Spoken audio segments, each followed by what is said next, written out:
pela sua braveza. Versículo 3: há um rio cujas correntes alegram a cidade de Deus. O apóstolo Paulo diz que o nosso corpo é templo do Espírito Santo, e este rio é o Espírito Santo. O Espírito Santo habita em nós, e as correntes do Espírito Santo, como o rio, fazem com que nós tenhamos alegria, ainda que o mundo esteja perturbado. O Espírito Santo que habita em nós, e como um rio, jorra em nós alegria, ainda que o mundo seja corrompido, ainda que o mundo seja opressor. Por isso ele disse: não temeremos, ainda que isso aconteça, ainda que a terra se mude, ainda que os montes se transportem para o meio dos mares, ainda que as águas rudes se perturbem. Tudo isso ele disse: eu não temereis, porque tu estás comigo. Não foi isso que Davi disse? O compositor do Salmo 23 foi Davi. Davi disse lá no versículo 4: eu não temerei, ainda que eu esteja andando pelo vale da sombra da morte. Mas é interessante notar que Davi disse isso, e ele não disse que ainda que eu estivesse no vale da sombra da morte, ele disse ainda que eu andasse, ainda que eu passasse. Ele não está dizendo que estaria. Nós e tudo na vida tem um fim, somente a eternidade, que é Deus e a vida nele, não tem fim, mas tudo aqui é passageiro. Por isso ele disse: ainda que eu ande, ainda que eu passe. É assim que diz. O salmista disse exatamente isso. Há um rio cujas correntes alegram a cidade de Deus, o santuário das moradas do Altíssimo. Ele então continua dizendo: Deus está no meio dela, e ela não será abalada. Deus a ajudará ao romper da manhã. As nações se embraveceram, reinos se moveram. Ele levantou a sua voz e a terra se derreteu. Versículo 7: o Senhor dos exércitos está conosco, e o Deus de Jacó é o nosso refúgio. E aí ele nos convida, versículo 8, dizendo: vinde e contemplai que desolações tem feito na terra. Ele vai cessar as guerras até o fim da terra, quebra o arco, queima os carros no fogo. Aquietai-vos, versículo 10: aquietai-vos e sabei que eu sou Deus. Serei exaltado entre as nações, serei exaltado sobre a terra. Versículo 11 repete o versículo 7 do Salmo 46, dizendo: o Senhor dos exércitos está conosco, e o Deus de Jacó é o nosso refúgio. Quando ele no versículo 10, o salmista diz: aquietai-vos e sabei que eu sou Deus. Aquietar significa evite lutas desnecessárias. Tenha paz em meio ao mundo opressor. Tenha paz em meio à turbulência. Tenha paz em meio à desconfiança, à intranquilidade. Tenha paz. É nisso e é nisso que a Bíblia está dizendo. E é isso que o tema e o texto para essa noite sugere: vencendo em um mundo opressor, em um mundo que oprime, um mundo oprimido. Ainda que isso aconteça, temos um Deus que traz paz para a nossa vida. Temos um Deus que já colocou paz em nossa alma. Temos um Deus que já colocou paz em nosso coração. E isso acontece, irmãos, quando falo de paz, e quando digo que Deus colocou, de fato Deus colocou, e nós temos essa paz de Deus que habita em nós.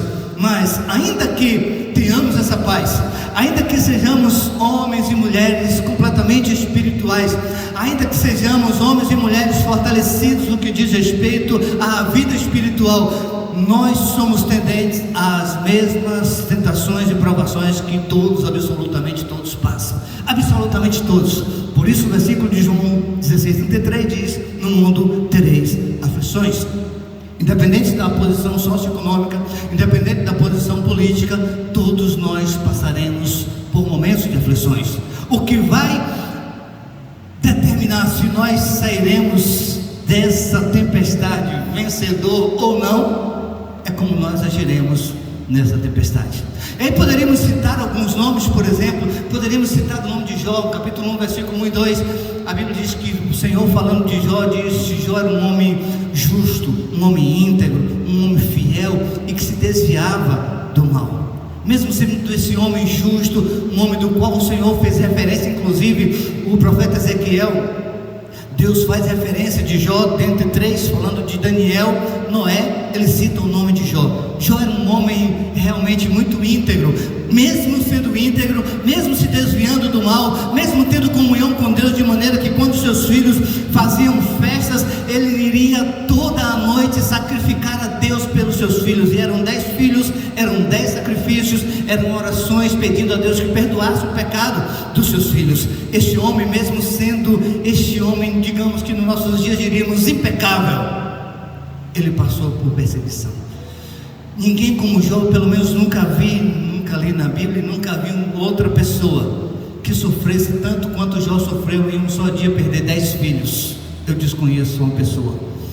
Em um só dia ele perdeu absolutamente tudo, todos os seus bens, ainda perdeu a sua saúde, pegava cacos de telha para arrancar as feridas do seu corpo, e ainda, diante disso tudo, a única coisa que lhe restou foi 3 amigos que se tornaram inimigos, e a sua mulher que dizia: amaldiçoa o teu Deus e morre.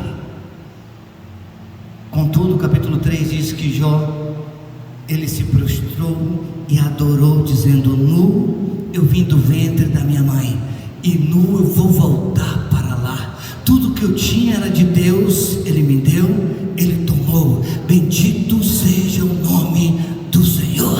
O que Jó estava dizendo foi: eu estou em paz, porque Deus tem o controle de tudo em suas mãos. Se está acontecendo isso comigo, é permissão de Deus. O que Jó estava dizendo é: se Deus não quisesse, nada disso aconteceria comigo. Eu estou no mundo, estou passando por perseguição, por aflição. Jó ainda não sabia do que João escreveria, mas ainda assim ele estava se mantendo firme. E no capítulo 19, versículo 25, ele disse: eu sei que meu Redentor vive, e que por fim se levantará sobre a terra. Aleluia!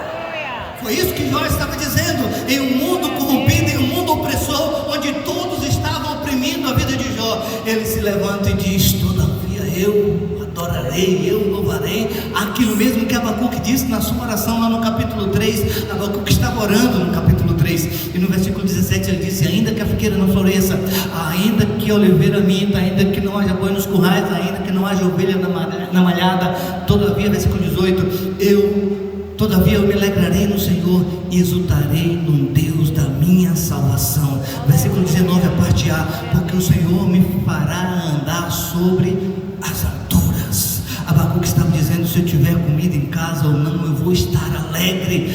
Se eu tiver em casa, se eu tiver com saúde ou doente, eu vou estar alegre. Eu posso até passar por aflição, mas eu estou tendo bom ânimo, porque o Senhor venceu o mundo e eu vou vencer também. Irmãos, todos nós podemos passar por isso sim. Jó poderia citar, por exemplo, Abraão no seu momento de ansiedade, lá em Gênesis capítulo 15, versículo 1, ele começa a conversar com Deus e diz: Senhor, será o Eliezer, o Damasceno, aquele que eu tenho criado em casa, que será o herdeiro que o Senhor prometeu? E Deus havia prometido, mas a ansiedade também tocou ao coração de Abraão. Abraão foi aquele que Deus escolheu para começar um povo do qual ele chamou de seu, meu povo, minha nação, um povo escolhido, um povo eleito em Abraão. E a ansiedade fez com que Abraão perguntasse para Deus: onde está este filho da promessa? Abraão já com 99 anos, Sara com 89 anos de idade, onde está esse filho? Abraão não podia mais fazer filho, muito menos Sara, ela era estéril. Além de estéril, já havia cessado os costumes da mulher, ela não poderia mais ter filho. Abraão então, nessa ansiedade, ele se volta para Deus, e Deus diz para Abraão: Abraão, não temas, eu sou o teu grandioso galardão. No momento de ansiedade que todos nós passamos, desde as mais simples até as mais complexas, todos nós passamos por ansiedade. É ansiedade por alguma coisa que nós estamos ali aguardando acontecer. Fizemos algum projeto e ali ficamos pensativos e muitas vezes até aflitos, e a ansiedade vai tomando conta do coração. E são essas pequenas ansiedades que vão de pico em pico, e muitas vezes elas vão, às vezes são transitórias, mas vão se tornando permanentes à medida que nós vamos dando lugar. E essa ansiedade, ela vai se tornando distúrbios até chegar em uma depressão profunda. Tudo começa com uma pequena ansiedade, tudo começa com pequenos picos de ansiedade, e todos nós passamos por essas aflições, porque o mundo oferece isso, porque o mundo é opressor, porque o mundo realmente oprime a tantos quantos nele habitam, se eles não se apegar a Deus. E o que fazer então para se livrar disso? Deus então falou para Abraão: Abraão, não temas, porque eu estou contigo. É lembrar-se dessa promessa de Deus, o Deus que disse para os discípulos: eu vou voltar para o Pai, mas enviarei um Consolador e vai estar com vocês todos os dias. Temos que acreditar nessa realidade, para que assim tenhamos confiança em Deus entendendo que assim como Abacuque orou, nós precisamos orar. Se as coisas acontecerem desse jeito é porque Deus quis, porque o controle de tudo ainda está nas mãos de Deus.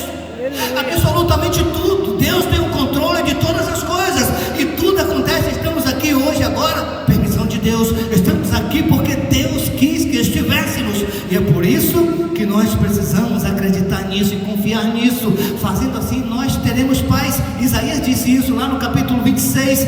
Senhor, tu conservarás, observa o verbo conservar, tu conservarás, ou seja, aquele que confia em Deus permanecerá em paz. O texto diz: tu conservarás em paz todo aquele cuja confiança está em ti. Todo aquele que confia no Senhor, diz o Salmo 125, são como um monte de Sião que não se abala, mas permanece para sempre. Por isso, quando o salmista, citei há pouco instante do Salmo 121, ele diz: eu olho, levanto meus olhos para os montes, de onde me virá o socorro? O versículo 2 diz: o meu socorro vem do Senhor, que fez os céus e fez a terra.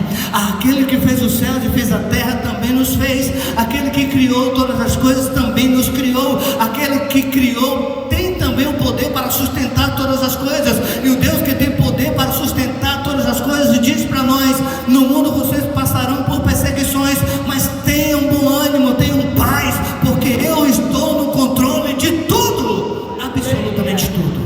Deus, ele continua tendo o controle de tudo. Muitas vezes, irmãos, por causa dessa ansiedade, nós passamos a ter medo, e medo faz com que nós vivamos paralisados. O medo faz com que nós retrocedamos dos nossos sonhos, dos nossos projetos, da nossa vida. O medo faz com que isso aconteça.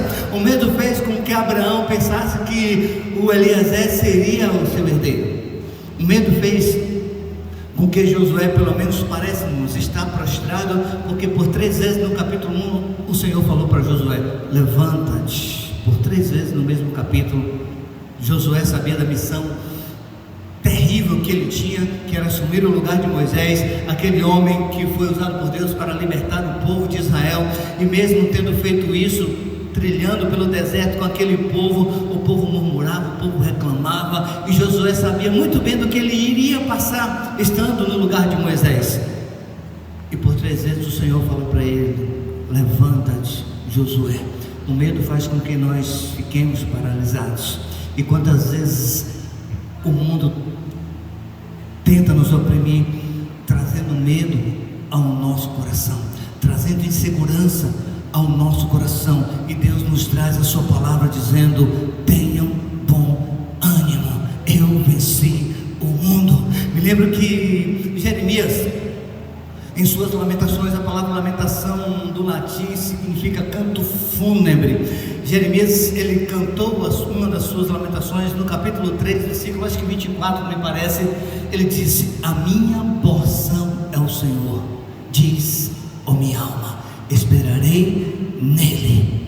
Quando Jeremias disse isso, ele estava vivendo o maior caos que Judá havia vivido. Muito embora a Babilônia tenha invadido 3 vezes, já havia invadido 2 vezes, mas foi na terceira que foi a pior de todas. Levou todas as pessoas, com exceção daqueles que estavam doentes ou daquelas mulheres que estavam no seu período menstrual. No demais, todos foram levados cativos pela Babilônia. Ainda tendo levado todas as pessoas com pioneiras, eles também incendiaram as casas, queimaram os muros.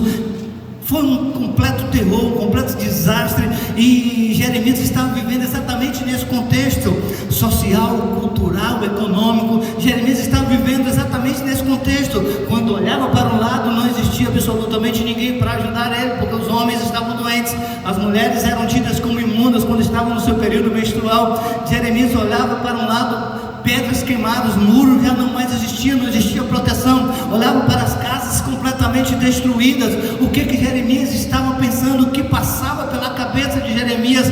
Tal certo, passou um turbilhão de coisas, e Jeremias então no capítulo 3, ainda no capítulo 3, versículo 21, ele começou a mudar a sua perspectiva de vida, ele começou a mudar o seu pensamento, e começou a dizer para ele mesmo: quero trazer à memória aquilo que me dá esperança, eu quero colocar na minha mente, eu quero colocar na minha alma aquilo que me traz esperança, porque quanto mais ele olhava para as pessoas, mais intranquilo ele ficava. Quanto mais ele olhava para o sistema, mais perturbado ele ficava. Então ele começou a pensar vou colocar na minha mente aquilo que me dá esperança, eu vou colocar na minha alma aquilo que eleva a minha autoestima, eu vou colocar aquilo que traz fé ao meu coração. Aí no versículo 24 ele diz: ó minha alma, a minha porção é o Senhor, diz a minha alma, eu vou esperar nele, eu vou confiar nele. Por isso ele declarou que o Espírito do Senhor, ele é aquele que nos purifica, ele é aquele que transforma, ele é aquele que salva. Desde o versículo 22 e o versículo 23. O que nós estamos vivendo? Como nós estamos nos comportando diante de um mundo que é opressor, oprimido e opressor? Como tem sido o nosso comportamento diante de tantas coisas que sobrevêm às nossas vidas? Certa vez eu vi duas imagens e isso me chamou muita atenção. Com o mesmo alimento, vou usar o alimento aqui, houve consequências diferentes.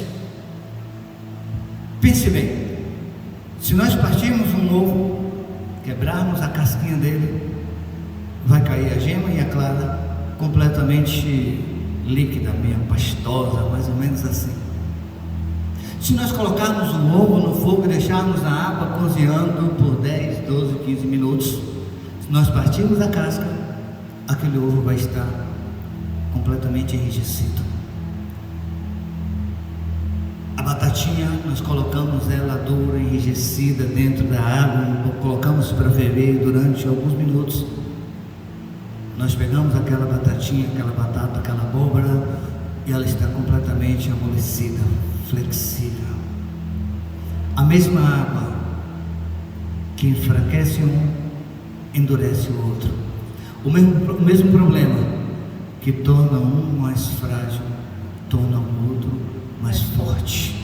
Aquilo que nós passamos no dia a dia não é para nos fragilizar, mas para nos fortalecer. Aleluia, Deus. Porque nós iremos vencer um leão hoje, amanhã, como Davi, nós venceremos o osso, e depois teremos Golias na nossa frente.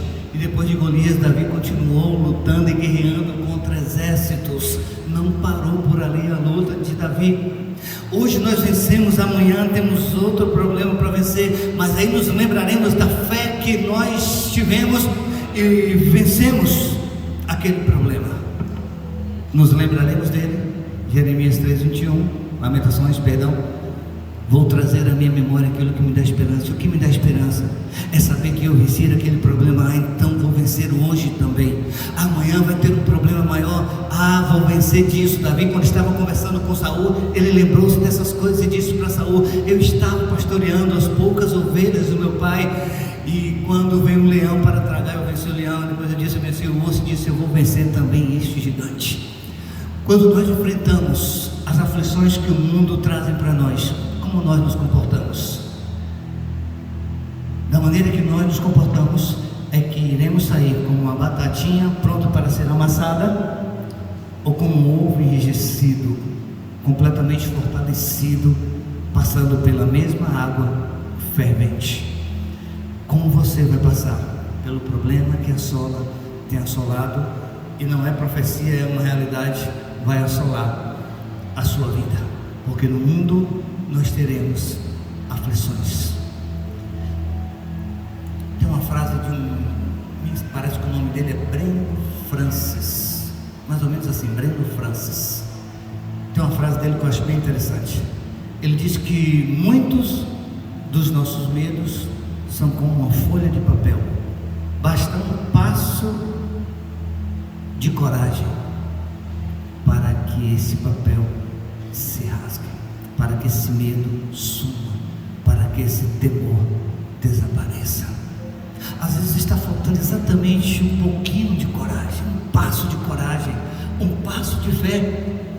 Pense, irmãos, quando Jesus Cristo estava caminhando sobre as águas, e os discípulos ali apavorados, pensando que era um fantasma, e Jesus gritou de lá: não tenho medo, sou eu. E aí Pedro disse: Senhor, se és tu mesmo, manda-me ter contigo. E Jesus disse: vem, Pedro. E parece muito fácil ficarmos criticando Pedro porque afundou o Richard, Parece muito fácil, pastor Leval, ficarmos criticando Pedro porque ele olhou para o vento forte. Quando muitas vezes nós não estamos nem passando por um vento forte e já estamos afundando, ou quando nem sequer tivemos a coragem de sair do barco, porque sair do barco é um passo de fé. Pedro, mais do que qualquer um dos que ali estavam, Pedro sabia que era impossível andar sobre as águas, porque ele era pescador por profissão, sabia muito bem, conhecia o mar mais do que ninguém. Portanto, quando Jesus disse, venha Pedro, ele estava dizendo, dê um passo de fé. Vem Pedro, sair do barco significa dar um passo de fé, sair do comodismo, sair daquilo que para nós é um porto seguro, para ir ao projeto de Deus. Vem Pedro. E Pedro então desceu do barco e começou a andar sobre as águas. Quando ele temeu, olhando para o vento forte, ele afundou. Mas quando ele afundou, lá estava Jesus para estender as mãos e dizer, vem Pedro, e levantar Pedro. Jesus sabe que nós, muito embora estejamos fortalecidos, como Elias no Monte Carmelo, orando e o fogo descendo do céu e consumindo tudo que estava no holocausto, e inclusive os profetas de Baal, os profetas de Azera, muitas vezes estamos assim, fortalecidos como Elias, oramos, defendemos com unhas e dentes, estamos tão fortalecidos que desafiamos a tudo e a todos, mas por vezes estamos também como Elias, em uma caverna, escondido, pedindo para o Senhor nos levar. Os homens fortes espiritualmente também passam por problemas e aflições, mas Jesus diz, tem bom ânimo, eu venci o mundo. O mesmo Deus falou para nós, falava para Elias, Elias, come e bebe, porque grande é a tua jornada. Um Deus que falou para nós que no mundo nós teríamos aflições, mas que devíamos e devemos ter bom ânimo, disse para Elias, vai Elias, eu ainda tenho um projeto na tua vida, tenha bom ânimo Elias. Homens fortalecidos também passam por problemas, mas eles vencem, não porque são fortes, mas porque acreditam em um Deus forte, porque todo, por maior que seja o poder, ele é menor do que o poder de Deus, amém? Por maior e mais forte que sejam as aflições que o mundo joga sobre nós, para nos oprimir, para nos sobrecarregar, maior é o poder de Deus para nos livrar e para nos levantar quando nós estivermos afundando, amém? No mundo vocês passarão por problemas, por aflições, mas não fiquem desesperados, não fiquem abatidos, tenham bom ânimo. Jesus estava dizendo, vivam em paz. Eu encerro com esse texto de 2 Reis, capítulo 4, de uma mulher conhecida como Sunamita. Não sabemos o nome dela, apenas sabemos que ela era moradora de Sunem, por isso o nome Sunamita, a Sunamita, que por um milagre de Deus teve um filho. Todo mundo conhece essa história, mas eu quero só lembrar para que fique bem fresquinha aí na sua memória. E depois que teve esse filho, ele já estava adolescentezinho, foi trabalhar com o pai na cega, e quando estava cegando, ele teve uma forte dor de cabeça, e o pai mandou chamar a mãe, e entregou o filho doente, e a mãe leva o filho para casa, coloca no colo, e o filho daquela mulher morre no seu colo. A aflição que o mundo oferece é exatamente assim. Mas quando aquela mulher teve o seu filho morto, ela pegou e colocou em um quartinho que ela havia feito para o profeta Eliseu, quando ele passava por ali todos os dias. Ela colocou então um quarto do profeta Eliseu, e mandou que o marido mandasse um animal e um dos seus servos. E ele disse, para onde você vai? O que está acontecendo? E ela disse, vai tudo bem. A palavra em hebraico é Shalom. Ela disse, eu estou em paz. Aleluia. O filho estava morto, irmãos.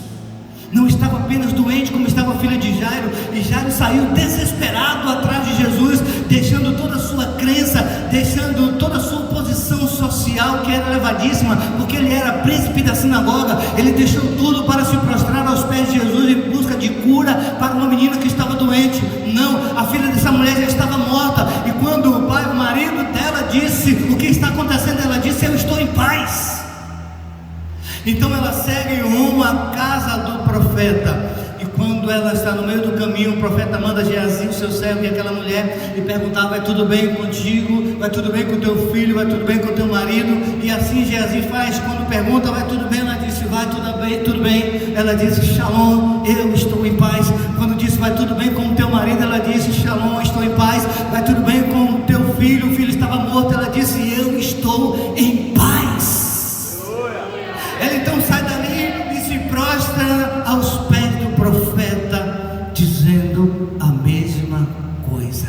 E ali, quando ela chega aos pés do profeta, se derrama e fala com ele do seu problema. E o profeta vem, e todo mundo já conhece o final da história. Mas o que eu quero chamar a atenção é que, em meio à morte, ela disse: eu estou em paz.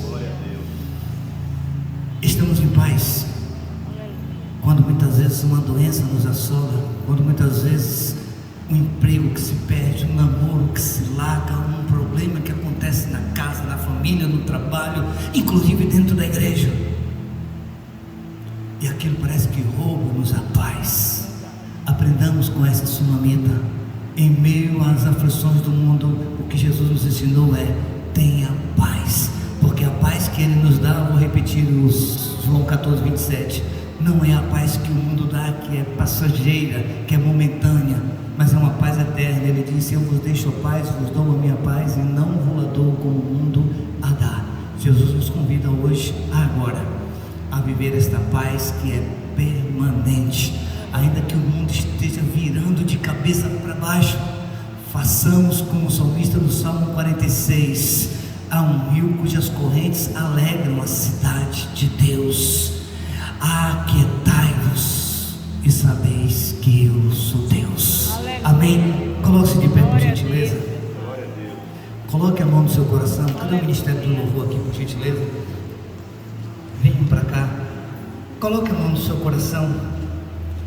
Vencendo em meio ao mundo oprimido. Esse é o tema.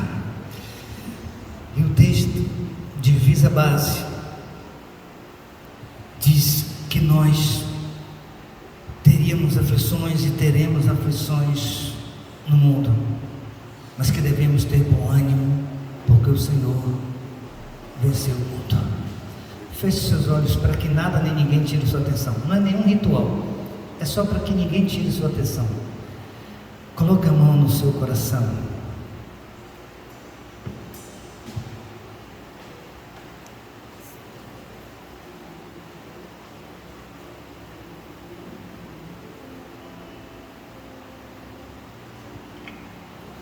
Coloque a mão no coração aí e comece a fazer uma introspectiva diante de todas as perseguições que você passou.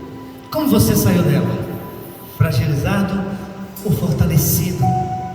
Como você tem se comportado como um homem de Deus ou mulher de Deus, que tem o Espírito Santo que habita em você? Ou na hora da aflição esquece-se e pergunta-se: de onde me virá o socorro?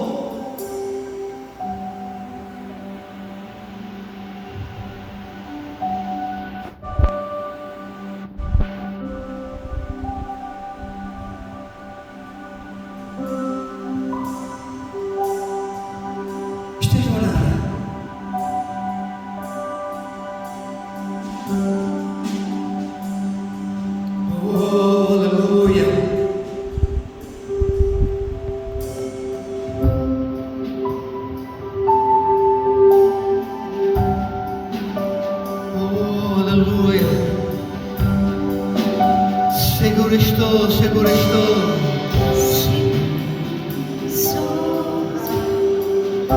Aquele que nunca me deixou.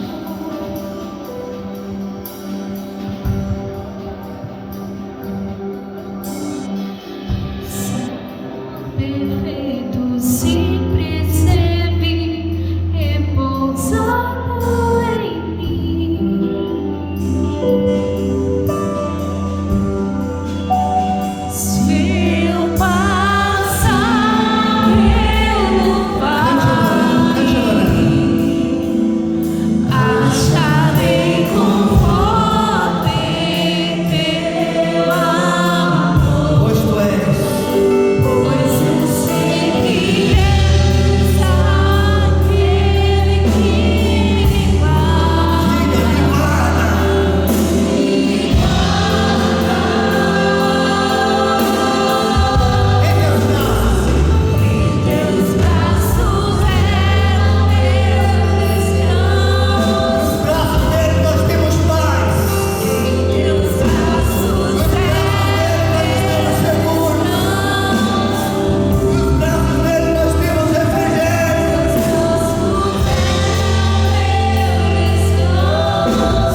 teus braços. Você pode aplaudir a Ele, aquele que nos toma nos braços, aplaudam a Ele bem forte, aquele que nos toma nos braços e que nos deixa seguro, aquele que nos deu a sua paz. Aleluia, amém. Saiam daqui repletos de paz, em nome de Jesus. Tome assento, por gentileza. Retorno a palavra ao nosso irmão Richard Santos.